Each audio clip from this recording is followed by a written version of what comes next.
हमारे देश के दुश्मन पाकिस्तान के पाले हुए आतंकवादी जहां से भारत में घुसपैठ करते हैं और अपने नापाक मंसूबों को भारत में आकर अंजाम देते हैं।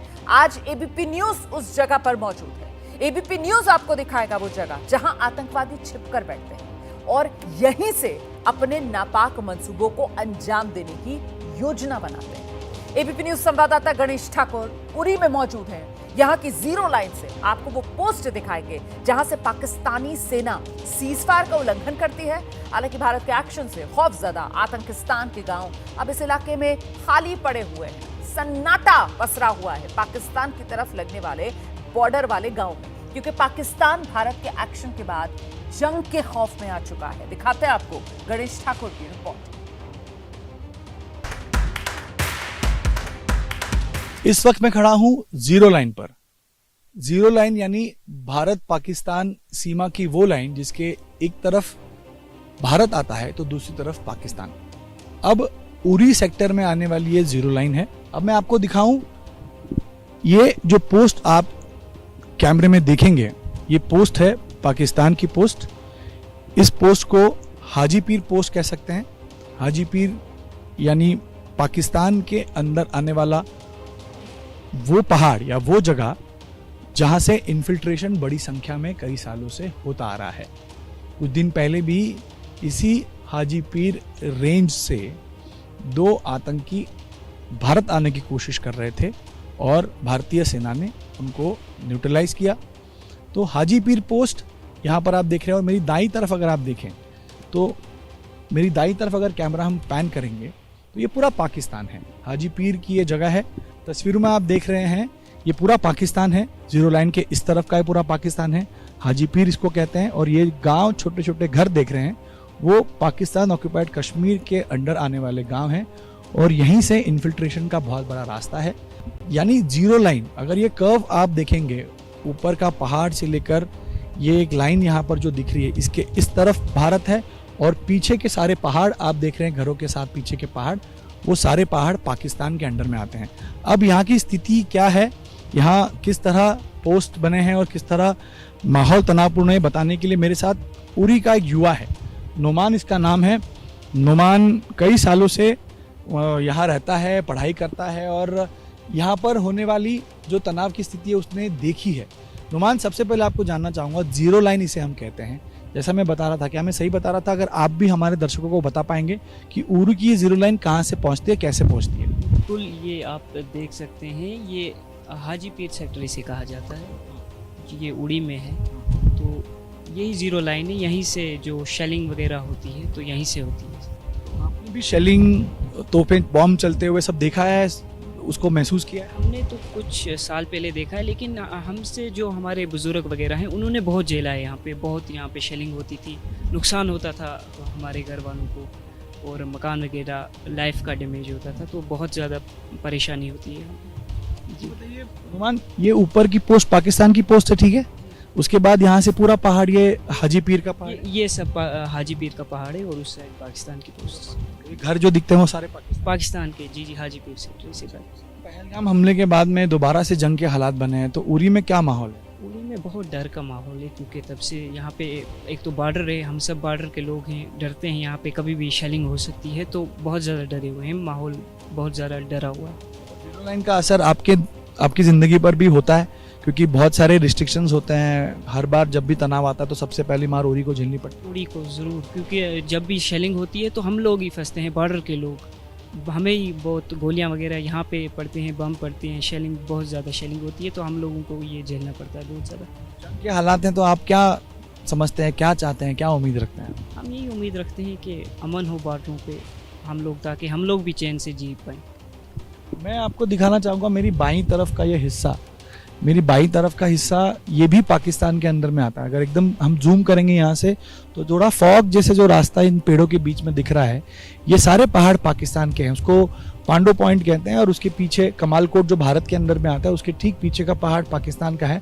वहाँ भी LOC या जीरो लाइन इसको कहते हैं।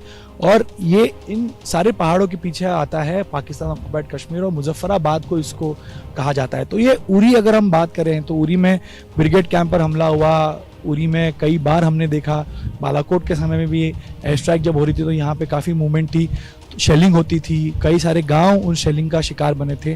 तो पाकिस्तान लगातार शेलिंग करता आ रहा है जिसका नुकसान कमालकोट, उरी, इन सब गांवों को झेलना पड़ा है। इन पहाड़ों के पीछे भी देखें तो भारत के कुछ गांव हैं और उनके पीछे पाकिस्तान ऑक्युपाइड कश्मीर आता है। तो उरी मैं कह सकता हूँ 3 तरफ से पाकिस्तान से घिरा हुआ है और यही वजह है कि उरी के लोग लगातार दहशत में रहते हैं कि अगर इस तरह के हालात बने तो उनको उसकी मार झेलनी पड़ेगी। और आज की स्थिति भी वैसी ही है। उरी में आज जीरो लाइन पर जहाँ मैं खड़ा हूँ वहाँ पर फिलहाल अमन शांति है। सीज फायर की वजह से कोई शेलिंग, कोई फायरिंग नहीं हो रही है। जो बातें आ रही थी कि 3 दिन पहले फायरिंग हुई, ऐसा फायरिंग नहीं हुआ। अभी यहाँ पर पूरी तरह से अमन शांति है और उरी के लोग यही चाहते हैं कि जीरो लाइन में जंग ना हो और भारत सरकार कोई ऐसे फैसले ले जिससे बदला भी लिया जाए और उन्हें किसी तरह की दिक्कत ना हो। एलओसी पर जो लोग रह रहे हैं उनसे भी हमने बात की है। उनका कहना है कि हर वक्त पाकिस्तान की तरफ से फायरिंग को लेकर डर बना रहता है।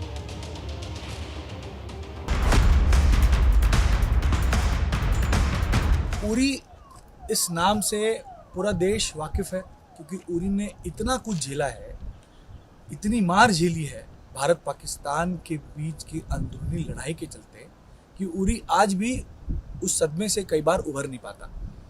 उरी क्या सोचता है आज के हालात पर, ये बात करने के लिए मेरे साथ मौजूद है हाजी अब्दुल रशीद साहब, जो कई सालों से और कई जंग कह सकते हैं या कई इस तरह के हालात से गुजरे हैं। रशीद साहब, आपने उरी में जंग तो नहीं कहूँगा मैं, लेकिन जब ऐसे हालात खड़े हुए कि जंग होगी या उस तरह की चीज़ें हुई वो आपने देखा, आपने खुद उसका नुकसान भी झेला है। आप इसको कैसे बयां करेंगे? हम तो ये चाहते हैं कि जंग नहीं होनी चाहिए, अमन होना चाहिए, शांति होनी चाहिए, क्योंकि इसमें जंग से दोनों ममालिक में सिविलियन ही मारे जाते हैं, फौज भी मारे जाते हैं, सिविलियन भी मारे जाते हैं और हमारा बहुत बड़ा नुकसान होता है। इस वक्त के जो हालात हैं कि कब क्या हो जाए, लोग नहीं चाहते हैं कि जंग हो, हम अमन और शांति चाहते हैं। हाजी साहब, उरी ने बहुत झेला है। आपने खुद मुझे आप बता रहे थे कि आपका घर भी तोप से उड़ा दिया गया था। क्या क्या चीज़ें झेली उरी ने इन हालातों की चलते? बहुत दुख झेले, बहुत लोग घर बार छोड़कर चले गए, बहुत तकलीफें उठाई। हाजी साहब, 1965 में कि जंग में हाजीपुर अपने पास या भारत के पास जी हाँ आया। ताशकंद एग्रीमेंट के बाद ये हाजीपुर दे दिया गया। दे दिया। अब मुझे कई उरी के लोग कह रहे थे कि हाजीपुर देना उरी के लिए बहुत बड़ी समस्या बन गई थी क्योंकि उसी वजह से बहुत कुछ उरी ने झेला है। उसी वजह से, क्योंकि बॉर्डर नज़दीक हो गया है ना। अब यहाँ से आप जो नीचे है ब्रिज है, इसको नंद सिंह ब्रिज बोलते हैं, इसके आगे 2.5 किलोमीटर बॉर्डर है। जितना ये पूरा इलाका है मोहरा बोनियार तक ये रेंज में है। पाकिस्तान का सब फायर इधर आता है, बड़ा फायर भी आता है और छोटा फायर भी इस नंद सिंह तक आता है। लेकिन आप भी डर के साए में जी रहे हैं कब भी जंग, क्योंकि पहली मार तो आप पर पड़ी। डर के साए में जीता है। आप ये कहेंगे कि मैं जहनी तौर पर परेशान हूँ, मैं ज़ाती बात करता हूँ, मुझे रात को नींद नहीं आती है कि कब क्या हो जाए। छोटे छोटे बच्चे हैं जी, कार में बैठे हैं। 1947 से हम यहाँ आए, 47 से हम यहाँ ही बसर कर रहे हैं ज़िंदगी। थोड़ा सा जगह ली है, उसमें मकान बनाए हैं और अपनी ज़िंदगी के दिन गुजार रहे हैं। तो देखिए, पूरा देश चाहता होगा कि जंग हो, पाकिस्तान को सबक सिखाया जाए, लेकिन हमारे ही लोग, हमारे ही कश्मीरी भाई जो बॉर्डर इलाके में रहते हैं वो ये मानते हैं कि गलत हुआ, लेकिन जंग उसका कोई उपाय नहीं है। उपाय नहीं। अगर जंग हुई तो नुकसान इनको झेलना पड़ेगा, जो पिछले कई सालों से उरी झेल रहा है या बॉर्डर के इलाके झेल रहे हैं। घर गया, उससे वापस बनाने में कोई समय लग गया। तो उरी के लोग यही चाहते हैं कि इसको कंडेम कर रहे हैं, इसका बदला लेना चाहिए, लेकिन जंग उसका हल ना हो। दरअसल पाकिस्तान पिछले 8 दिन से रोज सीज फायर का उल्लंघन कर रहा है। सीज फायर उल्लंघन और पहलगाम आतंकवादी हमले के बाद अब जो हालात बने हुए हैं, उसके बाद पाकिस्तान की तरफ से होने वाली फायरिंग से बचने के लिए उरी में गांव के लोग खुद ही बंकर बना रहे हैं। उरी तहसील का नाम्बला गांव, वहां से गणेश ठाकुर की एक्सक्लूसिव रिपोर्ट। जिस जगह पर मैं खड़ा हूँ ये एक बंकर है। ये भारतीय आर्मी का बंकर नहीं तो एलओसी पर रहने वाले अपने भारतीय नागरिकों ने बनाया हुआ बंकर है। मैं फिलहाल उरी इस क्षेत्र में मौजूद हूँ। उरी भारत पाकिस्तान सीमा पर बसा एक तहसील है, तो उरी के बारे में सब जानते हैं। और जिस तरह पहलगाम हमले के बाद भारत पाकिस्तान के बीच जंग के आसार बने हैं उससे उरी के तमाम नागरिक खौफज़दा हैं, क्योंकि उरी के नागरिकों ने पिछले कई सालों से इस तरह के हालात देखे हैं और इन हालातों में अपना घर, अपना सब कुछ बर्बाद होते हुए देखा है, नष्ट होते हुए देखा है। अब जब जंग के आसार लग रहे हैं तो इस तरह बंकर बनाए जा रहे हैं ताकि अगर पोस्ट, जो पाकिस्तान पोस्ट है, वहाँ से शेलिंग होती है, युद्ध जंग छिड़ता है, तो सीधा असर उन पर हो सकता है, उनके घरों पर हो सकता है। तो इस वजह से अगर कोई हलचल हुई और उस तरह की स्थिति निर्माण हुई तो सारे लोग अपने परिवार के साथ इस बंकर में सेफ रहेंगे। और इस तरह हर घर में, लगभग हर घर में उरी और एलओसी पर रहने वाले लोग बंकर बनाते हैं अपनी सेफ्टी के लिए। मेरे साथ एक युवा हैं जिनका ये घर है, जिन्होंने ये बंकर बनाया है।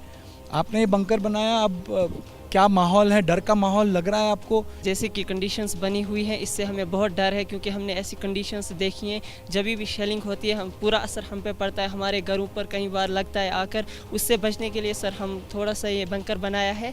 हमने मतलब कुछ टाइम तो हुआ था, बंद हुआ था, उससे हमें बहुत खुशी मिली थी और हमने मतलब बंकर उतना इस्तेमाल नहीं किया था। अब हम फिर से मतलब जैसी कंडीशंस बनी हुई है, हम नहीं चाहते कि ऐसी फायरिंग फिर से शुरू हो, लेकिन उससे बचने के लिए हमने ये बंकर्स बनाए हैं और हमने सफाई कर दी थी। लेकिन उतना मजबूत तो नहीं है ये, लेकिन फिर भी अगर हाँ गवर्नमेंट से हम सेफ्टी के लिए इसी में आते हैं और हम चाहते हैं कि अगर हमारे साथ कुछ किया जाए, इस बंकर को थोड़ा मजबूती दी जाए। गवर्नमेंट से आप अपील करते हैं कि इस बंकर को थोड़ा मजबूत बनाया जाए ताकि हम हमारी सेफ्टी के लिए हमारे लिए इतना कुछ किया जाए। आपके कितने हैं? कौन कौन रहते हैं आपके साथ? जी सर, मेरी तो फादर नहीं है, मदर और सिस्टर हैं और बड़ा ब्रदर है। जी सर, मेरी सिस्टर, छोटी सिस्टर है, और भी हम 2-3 घर मिल के सर ये बनाया है, तो इसके लिए हम लोगों के लिए बंकर बनाए? जी सर, मतलब पूरे घर के लिए हम 2-3 घर हैं यहाँ, तो नॉर्मली हम 3 घरों ने मिल के ही बनाया है ये यहाँ पर ये बंकर। डर का माहौल है, मैं समझ सकता हूँ। जब आप रात में घरों में जाते हैं सोने के लिए, उस समय भी आपको लगता होगा कि किसी भी समय इस तरह शेलिंग हो सकती है और गोलियाँ चल सकती हैं, जिसका असर सीधा आप पर हो सकता है। तो उस खौफ के साए में आप लोग जी रहे हैं? जी हाँ बिल्कुल सर, किसी भी टाइम शुरू हो सकता है, कुछ भी धमाका हो, हमें मतलब बहुत खौफ आ जाता है। हम बहुत जल्दी से मतलब कोशिश करते हैं कि यहाँ पर पहुँचे।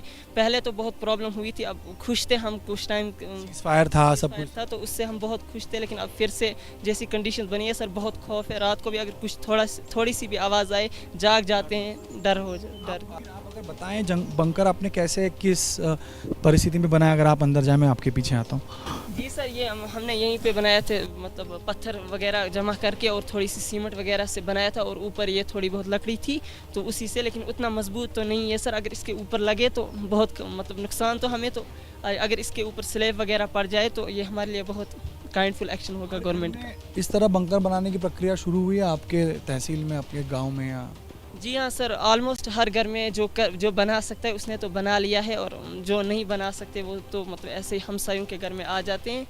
तो इसी तरीके से कहीं तो हर घर ने एक अलग बनाया, यहाँ 2-3 घरों ने मिल के। वो जो पहले कम्युनिटी बंकर्स आए थे वो तो सर हमारे मोहल्ले में तो आया ही नहीं, और आया भी तो जहाँ भी आया बहुत दूर है सर घरों से, तो बहुत खतरा। आखिरी सवाल आपसे, क्या कहना चाहेंगे, क्या उम्मीद रखते हैं कि ये जंग के हालात हैं, इससे कैसे, क्या मन में क्या बात है? सर हम तो यही मन में रखते हैं, अल्लाह करे ऐसा हो ही ना, जंग कभी मतलब ऐसा माहौल बने ही ना, और उसके बाद अगर होता है तो हम मतलब सुरक्षित रहें, बस सर इतना ही। हम भी अपील करते हैं। देखिए, औरतें हैं, ये एक युवा है, आप पढ़ते हैं? जी सर। कितने में पढ़ते हैं? सर मैंने 12th क्लियर किया है, उसके बाद मैं नीट के लिए प्रिपेयर कर रहा हूँ अभी। प्रिपरेशन कर रहा है, लेकिन ऐसे हालात में रह रहे हैं कि शायद पढ़ाई पे भी आपका ध्यान नहीं होता होगा, इफेक्ट होता होगा। जी सर बिल्कुल, पूरी पढ़ाई इफेक्ट हो गई है इससे भी, मतलब डर लगा रहता है, किताबों पर बैठे आवाज़ आ जाए तो कहाँ सर वो फोकस। फायरिंग रेंज में देखिए, पाकिस्तान के पोस्ट के फायरिंग रेंज में सारे गांव आते हैं उरी के, और इसी वजह से ये अपनी सेफ्टी के लिए बंकर बना रहे हैं। और उम्मीद करते हैं कि ये तो इन्होंने अपने तरीके से किसी तरह बना दिया है, लेकिन अगर इसको मजबूत पुख्ता करना हो जिससे इनका बचाव हो सके, तो सरकार से मदद की अपील वो करते हैं कि हमें इसमें मदद करें, ताकि अगर कुछ खुदा ना खास्ता अगर इस तरह की स्थिति हुई और जंग छिड़ी और इन्हें फायरिंग रेंज में अगर ये आए, तो ऐसी स्थिति में वो अपना बचाव, अपने परिवार का बचाव कर सके। ये स्थिति एलो है पर रहने पे सभी आने वाले दिनों में क्या एक्चुअली भारत का एक्चुअली जवाब देता। क्या दीपेश महाजन के साथ गणेश ठाकुर, पूरी।